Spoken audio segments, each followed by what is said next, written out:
He says, if you're broken, stick a plaster on it. I got myself a bodhrán today. What a mighty instrument. It's like an old friend that you didn't meet yet, you know.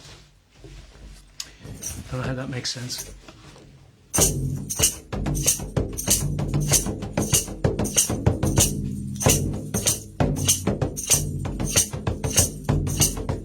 I got a bit of a tambourine on my foot. It's giving me the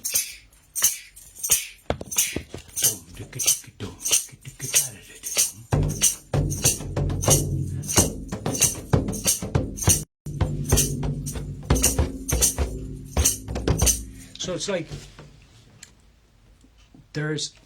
I heard a guy who knows what he's doing say that there's no kind of one set way of playing it. It's whatever works for you. But what's amazing about it is that it's so tactile. Like, it's, what other drum can you bring this close to your body and give it a hug? Like, it vibrates, it goes through your whole body.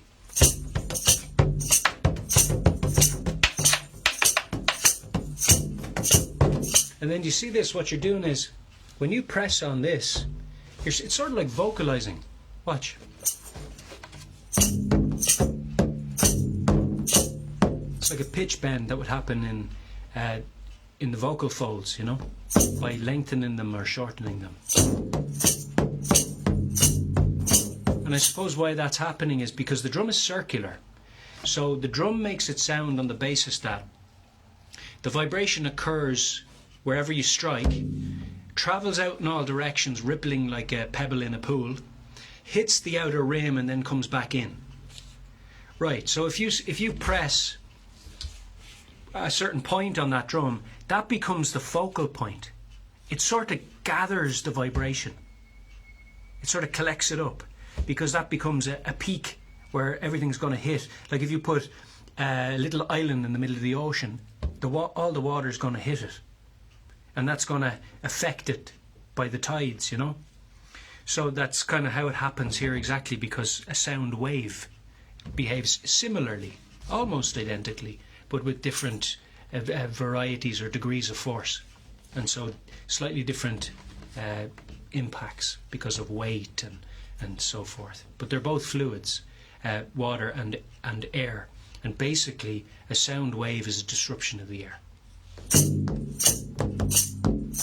So how that vibration is transferred from the instrument to the air determines how the sound ultimately is perceived by the eardrum. It's like a reverse of a drum.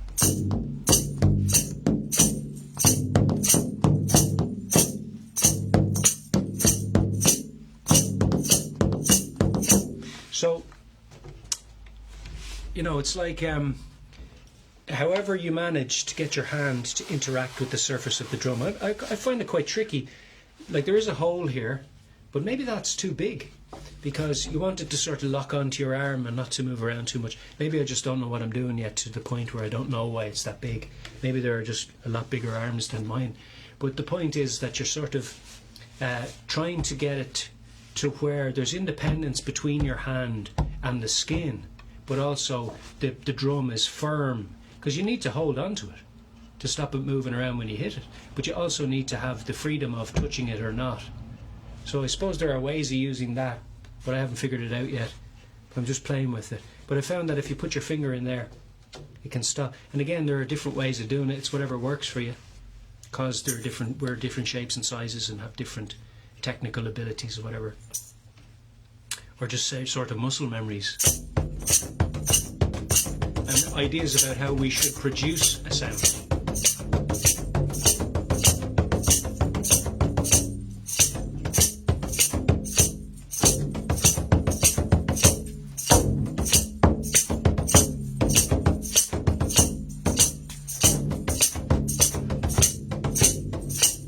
Primal sounding in that it's very kind of base and simple, but at the same time it's its simplicity that it is its complexity, because it draws you in, so you're listening more.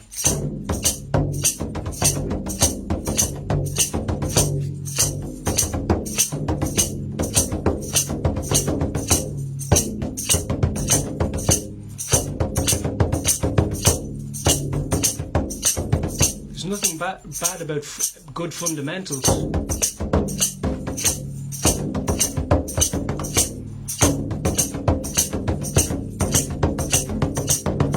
Isn't it beautiful? There's sort of a native Indian, there's sort of a, we say primitive, but really back in the day when people were more integrated with their environment, they were actually more developed than we are. We rely too heavily on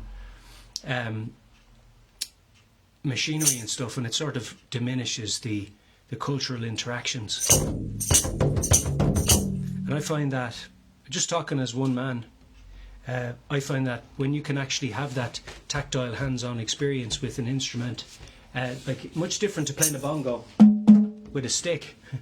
Like, it's nice to get your hands on the bongos or on the congos. Congos tend to lend themselves better to hand playing, where you can sort of get your whole love onto the surface, you know what I mean? Like your whole hand onto it. It's sort of like you're involved with it, you know. That's nice.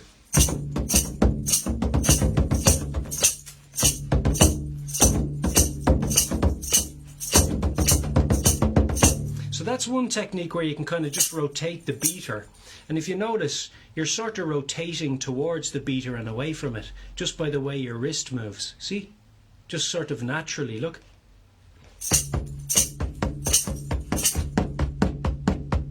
It's just the way the wrist articulates from side to side.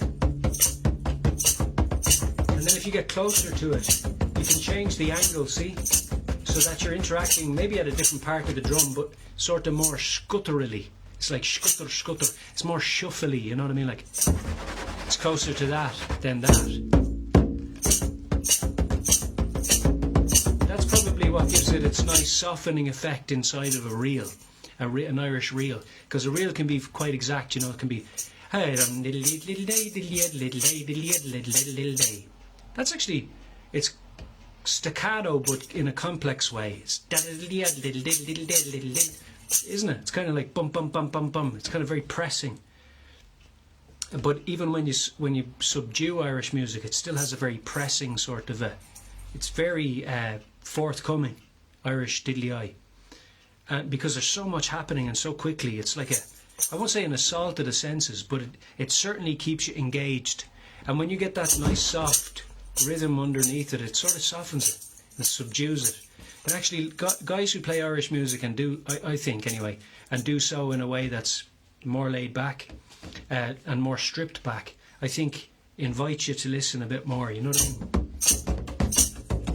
Because it's like, it's again that simplicity, but it's a different experience to like listening to a complex symphony. And even a complex symphony or orchestra, everything has to have its place for the purposes of shining and being heard and being in its proper placement. And then I think when you're playing, even when you're playing an instrument like this, because you're not part of an ensemble, if you're playing the bodhrán solo, you have to search for those subtleties. You have to sort of back yourself up and be the solo at the same time.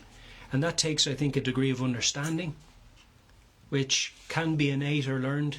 And both.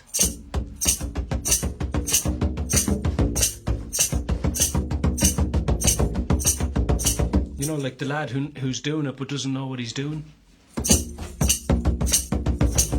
couldn't sit and have the talk with the conductor of the orchestra, but he'd be able to represent sort of what he was doing musically on his instrument. You know, just by feel. There's a great richness in that.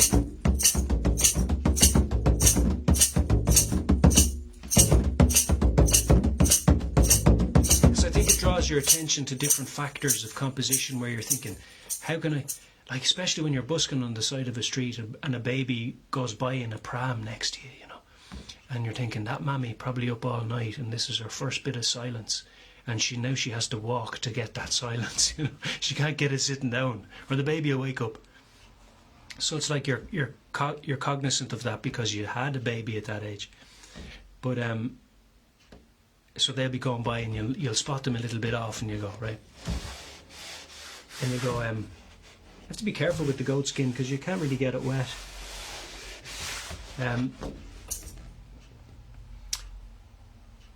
So you have to bring it down a level when the baby's going by, you know, when you're playing the music. So you become more sensitive, of course.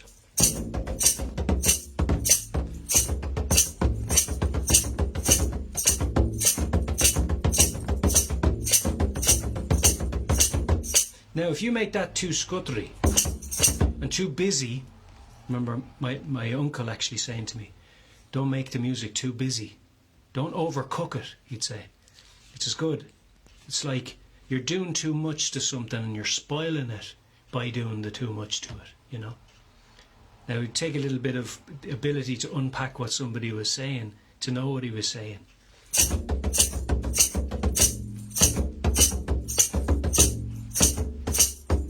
It was perfectly good before you overcooked it.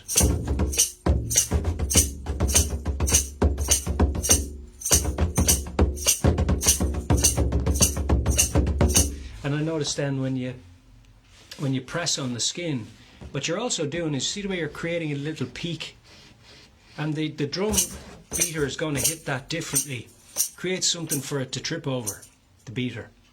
And so it sort of reduces as well the distance between the stick and the skin, because now there's a pokey bit, there's a peak.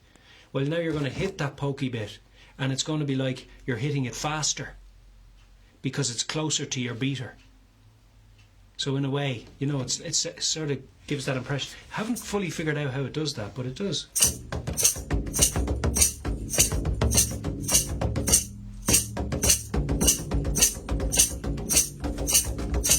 And it might be where your finger's pressing the skin and then peeling away from it.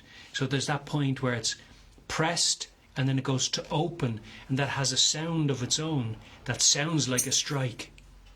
But it's not a strike. But it sounds like a strike because it's the removal of something. It's like a strike in reverse.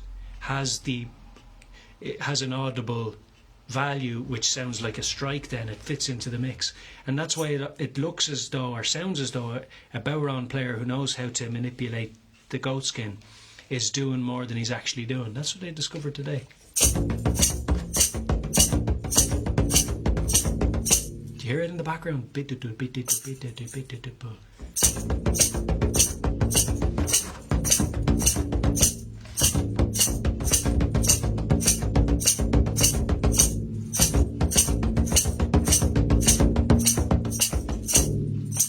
So my advice is get onto Gear for Music or your local Tracks Music Centre and get yourself a bodhrán. Can you do that?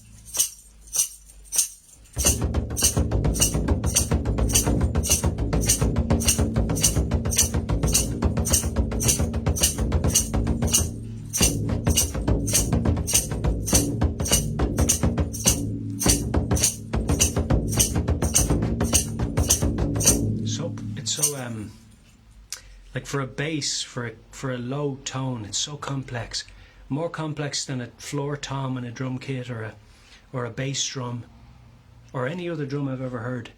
This tends to have that, and there might be others that I just don't know about, but it tends to have such a complexity to the low note. Could be because it's goat skin and it's quite loose. But you hear that? And when you hit that hard, it loses a value. When you hit it soft, you're asking it to vibrate. You're not hitting it and stopping it. So it's loud but stopped.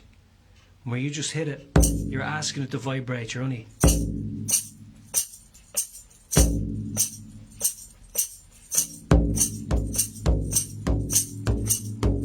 There's different tones around.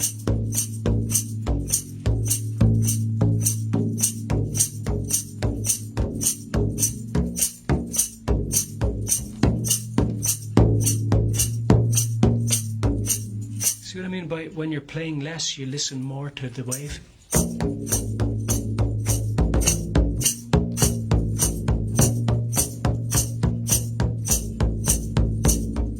I think that's actually a stage when you really strip it back and simplify what you're doing for the purposes of really understanding an instrument you're going to learn.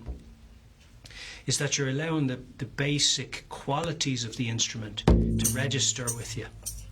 So that then when you go to do something more complex, even before you have the ability to, you can sort of relate to the instrument on a better level because you've understood it at its base.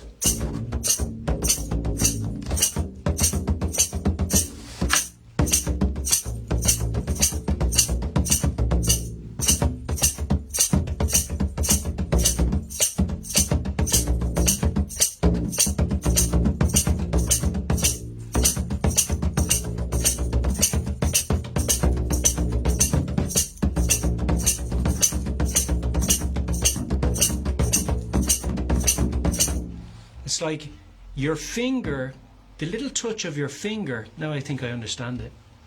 The little touch of your finger is amplified by the already vibrating skin. So that it's like you're striking it again.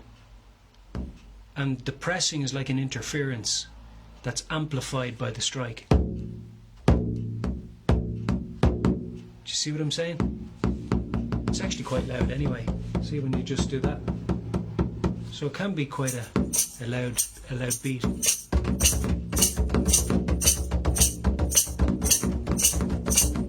So you can actually get a triplet.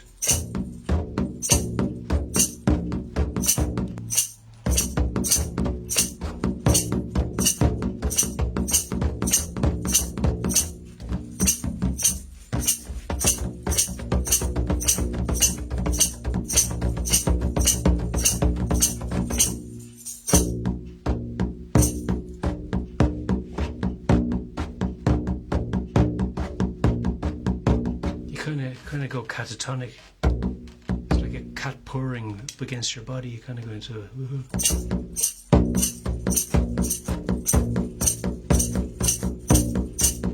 It's like an amplified purr.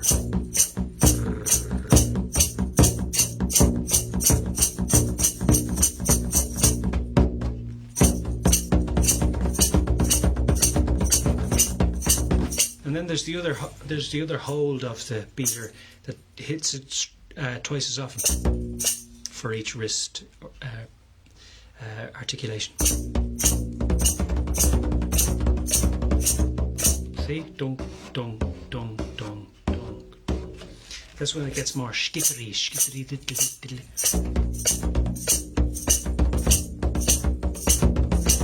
Still trying to master that. Ooh.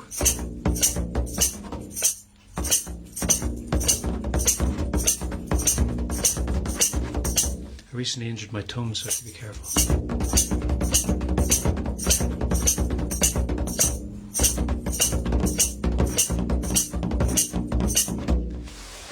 So much you could do with it. It's like that, you just have to drill it and drill it and drill it. Really slow it down. Really understand it, sort of the dynamics of it and the mechanics of it. Tell your brain the story slow-mo, you know, because we've naturally ability to go fast, so if you tell the brain the story slowly, it'll incorporate it. It's like when you're learning martial arts, you learn the technique and you think, I know the technique now, but then you interact the fundamentals through all of your techniques, so you have to do them again, and then you start really slowing them down and saying, what's actually happening in the basics? Because you get over the fact that you know 10 karate techniques and you think, well, what's actually happening? And why would you do that? And what's the best way I can utilize that and why? And you start trying to understand the mechanics and the physics of it.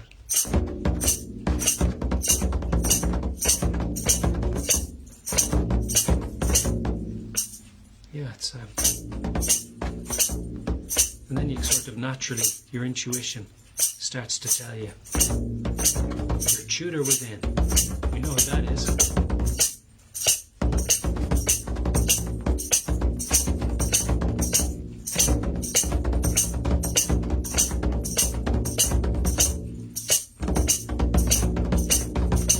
So I think I noticed earlier on, if you sort of angled the drum slightly away from yourself like that,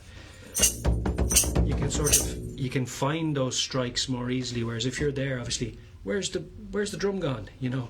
And obviously that is a lesser degree of that, but it's still. So when you lean it that way, now you can find those shots more easily, you know what I mean? So I think when you're playing this orientation, at least when you start, this might be a good place to be. So you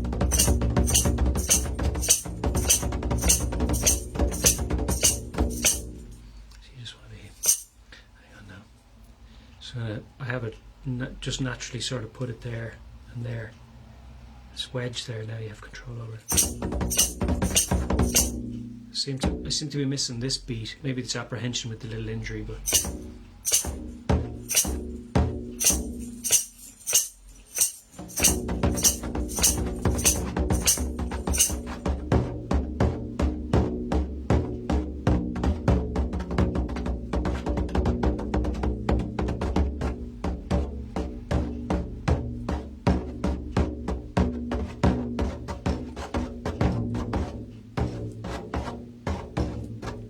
I think if you pass it, you get 2 strikes.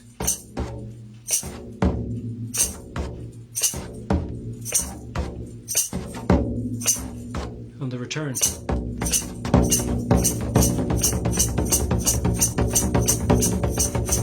Yeah, so you have to sort of articulate your wrist as far as you can away, so that when it returns, you're getting that secondary beat.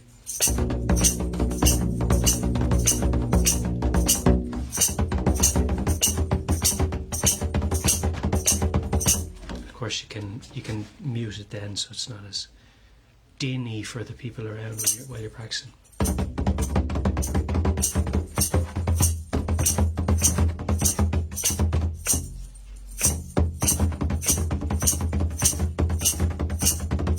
Isn't it amazing the complexity of this instrument and all you can do with it? Oops, I'm sticking my shaft together.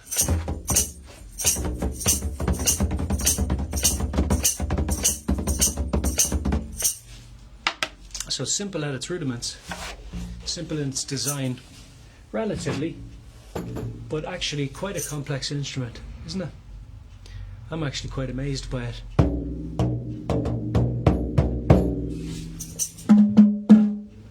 Bongo's a lovely instrument as well, different qualities.